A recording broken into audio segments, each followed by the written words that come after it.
Terima kasih Anda masih bersama kami di iNews Pagi. Pemirsa, perayaan Natal warga Indonesia terasa semarak pasca pencabutan status darurat pandemi COVID-19 di sebagian besar Eropa. Kedutaan Besar Republik Indonesia di Wina, Austria menyelenggarakan resepsi perayaan Natal pada 17 Desember yang dilanjutkan dengan open house di Wisma Indonesia pada hari Minggu.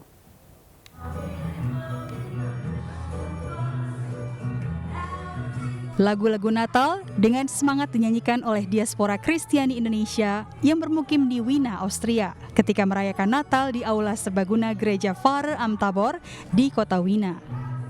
Dengan menggaungkan kebinekaan dalam persatuan, acara terselenggara dengan khidmat. Acara setelah kebaktian di gereja juga dihadiri perwakilan WNI Muslim dari warga pengajian Austria atau Wapena dan WNI penganut agama Hindu Bali di Austria, serta segenap jajaran pimpinan dan pejabat Kedutaan Besar Republik Indonesia di Wina. Perayaan Natal tahun ini bertema Pulanglah Mereka ke Negerinya Melalui Jalan Lain. Matius 2 ayat 12. Dalam sambutannya, Romo Thomas Juli Fadistanto atau Romo Tanto menekankan pentingnya bagi mereka yang telah mengenal Tuhan untuk berjalan pulang bersama melalui jalan yang tidak mudah menuju keadaan yang lebih baik. Sementara itu, Duta Besar Damos Dumoli Agusman berharap warga Indonesia tetap bersatu agar dapat membangun Indonesia yang tegar dan kokoh meski dunia belum sepenuhnya pulih dari pandemi COVID-19 yang berdampak pada situasi ekonomi dan politik. Ya, Duta Besar Indonesia untuk Austria pemirsa Damos Dumoli Agusman juga mengadakan open house pada hari Minggu kemarin di Wisma Duta Besar RI. Open house diselenggarakan setelah kebaktian malam Natal di Gereja Pfarrer am Tabor. Agar tidak berdesakan, pihak KBRI Wina menyelenggarakan open house sebanyak 2 kali. Open house pertama dibuka untuk umum pada pukul 11 hingga 14 waktu setempat, sementara open house kedua pada pukul 17 hingga pukul 20 waktu setempat bagi umat Kristiani yang ikut doa bersama.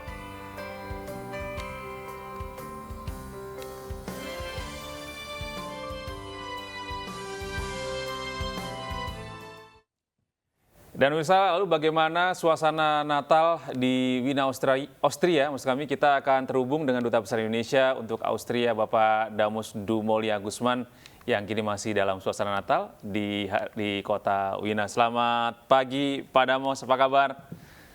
Selamat pagi. Selamat malam di sana ya, Pak. Iya. Bagaimana, Mbak ya? Selamat malam waktu Wina ya, Pak. Iya, selamat malam waktu Iya. Wina. Selamat pagi untuk tanah air. Iya, Pak Damos, pertama-tama kami mengucapkan selamat Natal buat Pak Damos Dumoli dan warga Indonesia yang mungkin saat ini berada di Wina, Austria dan merayakan Natal. Selamat Natal, Pak Damos. Salam Natal juga dari masyarakat Indonesia di Wina. Iya. Iya, Pak Damos, bagaimana suasana Natal di sana, Pak? Nah, untuk Natal kali ini suasana agak unik karena 2 tahun pandemik ternyata membuat masyarakat di Wina ini merasa terisolir satu sama lain. Nah, dengan adanya pelonggaran pandemik, sudah ada kelonggaran di sana-sini, akhirnya seperti ada kegairahan untuk bersilaturahmi satu sama lain. Nah, masyarakat Indonesia juga demikian, merasa kangen-kangenan setelah 2 tahun merasa terkurung. Akhirnya Natal ini dijadikan momentum untuk melampiaskan kerinduan satu sama lain. Yang selama ini, selama 2 tahun nyaris tidak bertemu secara fisik, kalaupun bertemu secara fisik. Ya, banyak protokoler yang harus diikuti. Demikian kira-kira suasana. Pak Damos, cukup baik. Untuk cuaca di Wina saat ini seperti apa nih, Pak? Nah, minggu lalu cuaca sangat ekstrim, minus, bahkan turun salju. Kita sebenarnya berharap salju itu turun sampai tanggal 25, sehingga kita benar-benar real menyanyikan White Christmas. Gitu. Tapi sayangnya pada hari ini suhu agak naik 8 derajat. Tapi ada hikmahnya juga, sehingga open house ini banyak dipenuhi oleh orang yang datang tanpa harus terhalang dengan persoalan-persoalan salju. Gitu kira-kira. Ya, Pak Damos, mungkin boleh nggak diceritakan waktu itu sempat merayakan perayaan Natal bersama diaspora Indonesia gitu ya, Pak ya? Bagaimana, Pak, acaranya waktu itu? Nah, ini mungkin pertama kali setelah pandemi kita berhasil berkumpul bersama tanpa dibatasi oleh masker. Bahkan kalau dulu bersalaman pun tidak bisa, tapi sekarang sudah cenderung bahkan bisa bercipika, Gitu ya. cipikulah satu sama lain gitu ya. Jadi suasana cukup akrab dan kita seperti merasa terbebas dari suasana pandemik. Dan ini kita bersyukur bahwa Natal ini merupakan Natal pertama lah setelah pandemik di mana kita bisa bercengkrama satu sama lain. Khususnya masyarakat Indonesia ya. Karena kalau masyarakat Indonesia itu kangen-kangenannya itu nggak bisa dihalangi. Kita itu kan masyarakat yang komunal ya. Betul. Jadi kalau nggak ketemu aja 1-2 bulan itu udah rasanya seperti ada yang hilang gitu. Betul. Jadi ini semua dilampiaskan sehari Mas, ini. Ada berapa ribu orang sih Pak warga negara Indonesia di Austria nih Pak? Nah, di Austria ini ada sekitar 1.600 warga negara Indonesia ya, by nationality, dia warga negara Indonesia. Untuk kota Wina aja ada sekitar 600 orang. Jadi bayangkan yang 600 orang itu ya walaupun tidak semua, tiba-tiba meluber keluar dari rumah untuk saling bertemu satu sama lain dalam suasana silaturahmi Natal. Untuk profesi warga negara Indonesia di sana apa ya Pak? Untuk profesi warga negara Indonesia di sana kebanyakan sebagai apa? Banyak warga negara Indonesia sini yang bekerja juga di organisasi internasional. Seperti kita ketahui, Kota Wina juga partisipasinya PBB. Kita banyak warga negara di situ. Ada juga dia sebagai profesional, ada yang bekerja di perusahaan-perusahaan multinasional seperti Apple, Siemens dan sebagainya di sini. Tapi ada juga student warga negara yang sekolah di sini. Ada juga ibu-ibu khususnya yang berumah tangga dengan pria-pria Austria dan sebaliknya pria-pria Indonesia yang beristrikan warga negara Austria. Jadi agak spektrumnya agak luas di sini. Baik, Pak Damas, apa sih sebenarnya yang menjadi ciri khas perayaan Natal di Wina? Dan juga ada kabarnya ini pasar Natal telah dibuka setelah 2 tahun ditutup. Nah ini dia, Austria itu negara yang memiliki tradisi Katolik yang cukup kental ya. Sehingga suasana Natal itu sebenarnya sudah tercium pada bulan November bahkan. Jadi bulan November itu sudah semarak itu.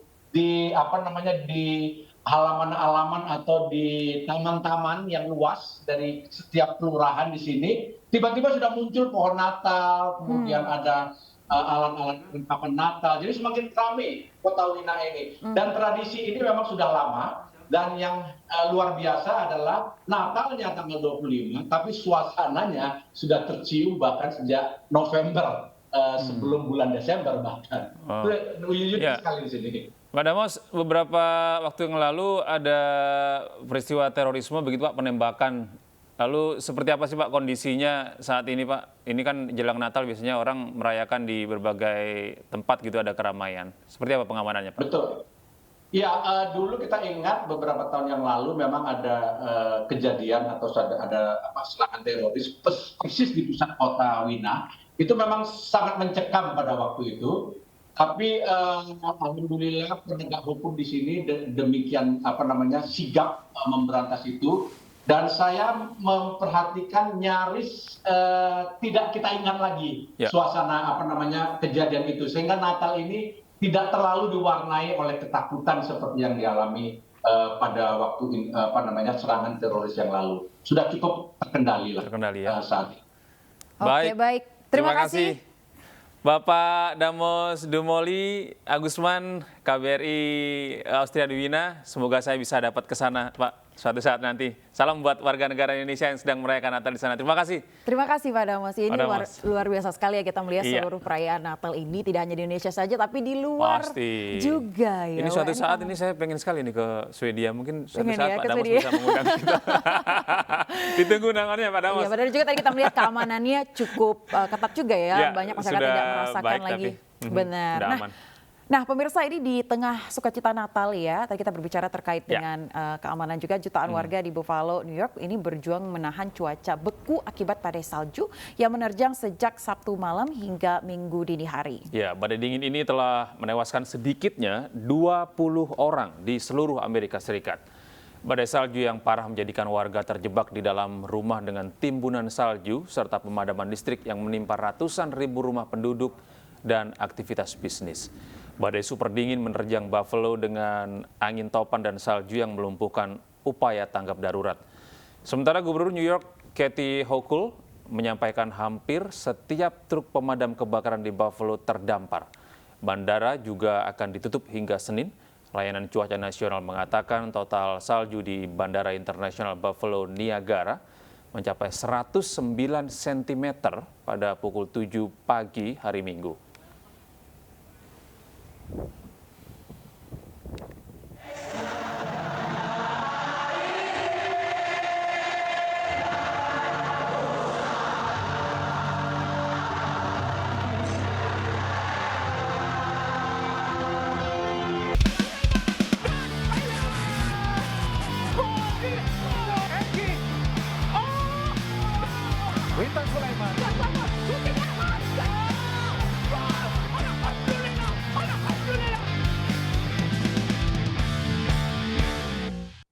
Kita beralih ke informasi dari dunia olahraga. Pemirsa, skuad Indonesia tiba di Malaysia untuk menjalani laga lanjutan Piala AFF 2022. Senin hari ini mereka akan menghadapi Brunei Darussalam di Kuala Lumpur Stadium.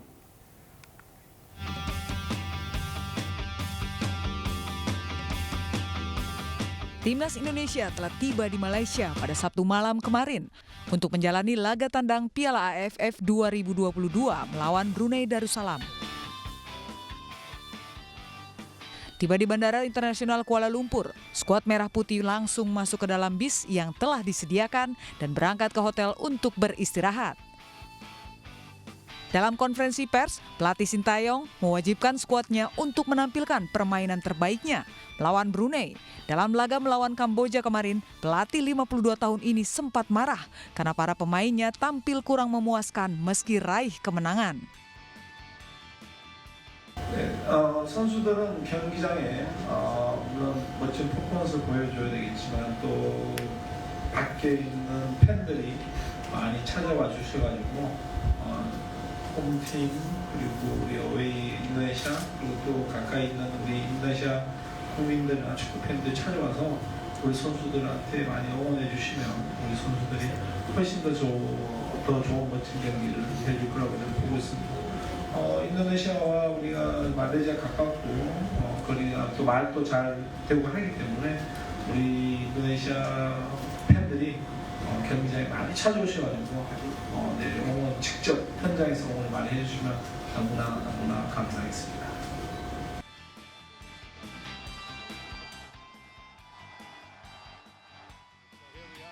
Indonesia meraih hasil positif saat menang 2-1 atas Kamboja di laga perdana Grup A.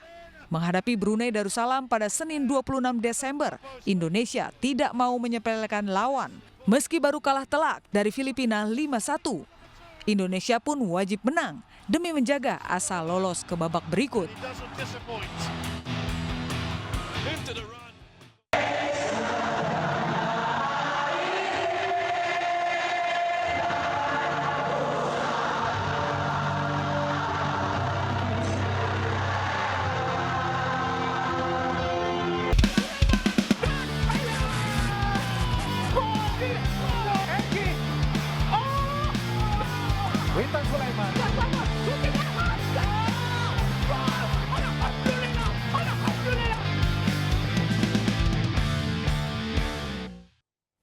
Ya pemirsa, kami kembali hadirkan informasi penting pilihan redaksi iNews pagi hari ini, di mana balapan liar saat Natal di Tanah Toraja, Sulawesi Selatan memakan korban.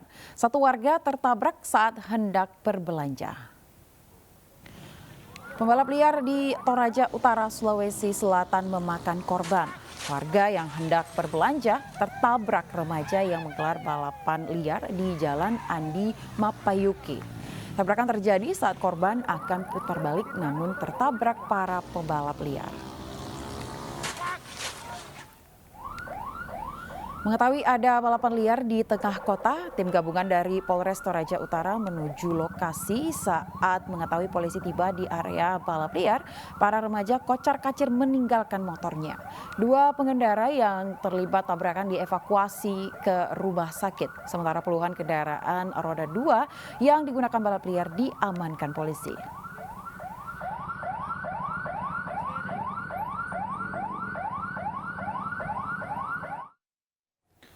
Pemirsa, 3 orang terluka dalam kecelakaan beruntun 2 truk di ruas jalan tol dalam kota pada Senin dini hari. Kecelakaan beruntun 2 truk terjadi di jalan tol dalam kota kilometer 12.200 Selipi arah Tobang, Jakarta Barat. 2 truk yang terlibat bermuatan terigu dan aspal. Akibat kecelakaan ini, supir truk muatan terigu terluka di bagian kepala dan mengalami luka patah kaki. Sedangkan truk muatan aspal berpenumpang suami istri mengalami luka ringan. Ketiga korban kecelakaan lalu dievakuasi ke Rumah Sakit Siloam, Jakarta. Menurut saksi mata, kecelakaan akibat sebuah truk lain yang berhenti mendadak di bahu jalan. Hal ini membuat 2 truk muatan terigu dan aspal yang berada di belakang tak dapat menghindar. Usai kejadian, truk yang berhenti mendadak langsung melarikan diri dan hingga kini sedang diburu polisi.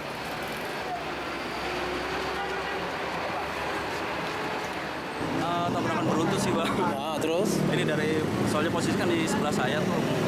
Setahu saya kalau misalnya itu di depannya itu kayak tiba-tiba orang mendadak. Dan dari posisi ini otomatis kan paling belakang kan kaget, langsung mengajar aja. Ya pemirsa, saat sebagian anak menghabiskan waktu dengan bermain gadget saat liburan, maka anak-anak di Jombang, Jawa Timur sibuk bermain gasing. Uniknya lagi, mereka tidak membeli gasing, tetapi lebih memilih membuatnya sendiri.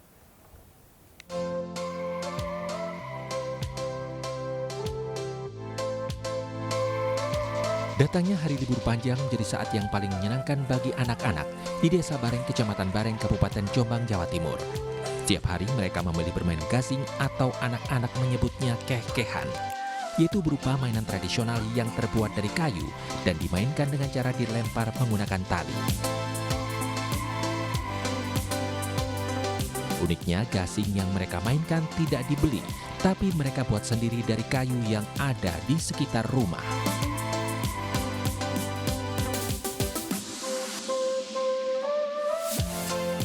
Aturan mainnya cukup sederhana. Pertama, lilitkan tali ke gasing, lalu lempar gasing. Gasing siapa yang berputar paling lama, maka dialah pemenangnya.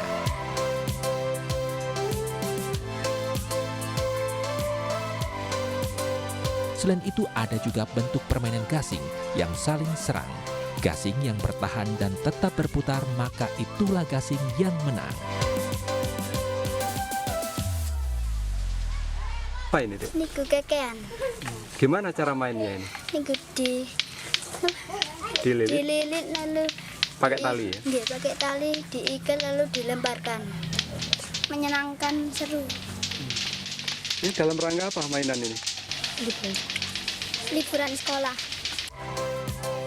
Permainan ini biasa mereka lakukan dengan cara berpindah-pindah dari halaman rumah teman yang satu ke rumah teman yang lainnya. Dari Jombang, Jawa Timur, Mukhtar Bagus, iNews melaporkan. Wah, jadi ingat masa kecil saya nih di kampung halaman dulu. Di mana nih kampung halamannya? Di Jawa Timur. Jawa Timur, tetap ya? Dekat-dekat Jombang juga. Nah, dari Jawa Timur ini kita beralih langsung ke Amerika Serikat. Oke. Tepatnya sukacita jutaan warga di Buffalo, New York, Amerika Serikat, pemirsa, berjuang menahan cuaca beku akibat badai salju yang menerjang sejak Sabtu malam hingga Minggu dini hari. Untuk mengetahui situasi terkini, kami telah terhubung dengan warga Indonesia yang berada di Boston, Mbak Sheni Yunida Egan, diaspora Indonesia yang bekerja sebagai tenaga kesehatan di sebuah rumah sakit di kota Boston. Halo, selamat pagi. Assalamualaikum, selamat pagi Mas Gede dan Mbak Iya, Aya. waalaikumsalam Mbak Sheni. Mbak Sheni, apa kabar? Selamat Natal ya Mbak Sheni. Oh, terima kasih, selamat Natal juga buat Gede dan Naya dan seluruh masyarakat Indonesia. Iya, Mbak Sheni, ini berada di mana nih saat ini? Di Boston atau di mana? Saya tepat di tengah kota Boston, tepatnya di daerah Fenway, di Faneuil Hall. Jadi pas di tengahnya Boston. Ini kayak daerah apa ya? daerah terkenal di Boston. Kalau orang-orang turis ke sini pasti mainnya ke sini. Ya, Mbak Seni, ini kan kita mendapatkan informasi di Buffalo, di New York, Amerika Serikat ini kan badai salju cukup ekstrim begitu ya. Kalau di lokasi Anda saat ini seperti apa cuaca, Mbak? Kalau sekarang seperti berita di Indonesia, mungkin di seluruh dunia, di Amerika sedang diterpa badai salju. Kalau di Boston kebetulan kita tidak terkena salju, tapi terkena anginnya yang cukup kencang dan suhu udara yang cukup dingin. Kemarin itu suhu terdingin sampai minus 10 Celcius. Wow. Minus 10 Celcius, lalu treatment seperti apa sih Mbak untuk bertahan di udara minus 10 ini kalau di Boston dan Mbak Seni biasanya seperti apa? Oh, kalau saya treatmentnya kalau nggak butuh-butuh banget jangan keluar rumah karena jalanan sendiri licin, terus hawa yang terlalu dingin juga bisa bikin orang sakit. Di sini kan winternya lagi dipastikan tingkat stormnya lebih tinggi, jadi banyak penyakit juga. Kalau orang bilang kan winter itu sumbernya penyakit ya, memang setuju karena kita sekarang masih belum selesai dengan COVID-19, dengan pandemik, masih ada. Kalau dikatakan COVID ini sudah selesai, sebetulnya belum ada. Jadi untuk tips hidup biar nggak gampang kena sakit, seperti sekarang ini, saya coba menghindari untuk acara-acara di kerumunan, terutama di dalam rumah. Meskipun saya sudah vaksin ya, tapi tips yang bagus untuk hal itu jangan terlalu banyak di kerumunan. Bahkan sekarang kalau dibilang pandemik COVID-19 itu sudah selesai, sebenarnya belum. Karena di sini angka COVID juga tinggi. Tapi untuk acara-acara indoor syaratnya diantaranya harus tes negatif. Oke, Mbak Sheni, ini kemarin ada badai storm gitu ya di Amerika Serikat. Di lokasi Anda berada saat ini bagaimana? Isunya ini ada korban jiwa nih, Mbak Sheni. Iya, kebetulan ya alhamdulillah di Boston tidak terkena badai salju, tapi di daerah-daerah lain seperti Buffalo yang saya lihat di berita, badai saljunya sampai menghambat aktivitas, bahkan menimbulkan listrik padam. Terus hal itu juga menimbulkan penghangat di rumah, itu kan jadi tidak memadai. Jadi di daerah-daerah state lain itu dibuka untuk para orang-orang yang tidak terkena orang-orang yang tidak bisa mempunyai penghangat, jadi dilindungi dari hal itu. Dari pemerintah sendiri menyediakan untuk kayak kalau di Indonesia itu shelter namanya gitu ya? Kayak daerah shelter begitu. Tapi alhamdulillah di Boston masih aman-aman saja. Oke, baik, terima kasih Mbak Seni atas informasinya langsung dari Boston, Amerika Serikat. Ini memang untuk badai saljunya cukup parah, cukup ekstrim di wilayah New York, dan tadi Bandara Buffalo juga sempat ditutup begitu ya. Benar. Bahkan beberapa orang juga mengatakan ini adalah one in a generation storm karena terjadi terakhir 70 tahun yang lalu. Betul, 20 orang meninggal dunia. Betul sekali. Nah, pemirsa, informasi tadi sekaligus menutup iNews pagi edisi hari ini. Mewakili kerabat kerja yang bertugas, saya Aya Nufus. Dan saya Gede Satria pamit undur diri. Terima kasih atas kebersamaan Anda. Tetap sehat, tetap semangat, selamat beraktivitas, dan sampai jumpa.